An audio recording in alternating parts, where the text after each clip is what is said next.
Canada, Mexico, சீனா மீது America தொடங்கிய வர்த்தக போரை பற்றி இந்த வீடியோவில் டீட்டெயிலாக பார்க்கலாம். இப்போ தான் நம்ம சேனலை ஃபஸ்ட் டைம் பார்க்குறீங்கன்னா மறக்காமல் சப்ஸ்கிரைப் பண்ணிக்கோங்க ஃப்ரெண்ட்ஸ்.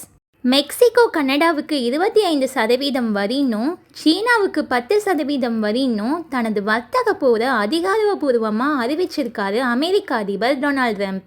இந்த வரி விதிப்பால் உள்நாட்டிலையும் அத்தியாவசிய பொருட்களின் விலை அதிகரிக்கும் நிலை ஏற்பட்டிருக்கிற நிலையிலையும் அமெரிக்க அதிபர் டொனால்ட் ட்ரம்ப் அவர்கள் அமெரிக்காவின் நன்மைக்கே இதை செய்ததா சொல்கிறாரு.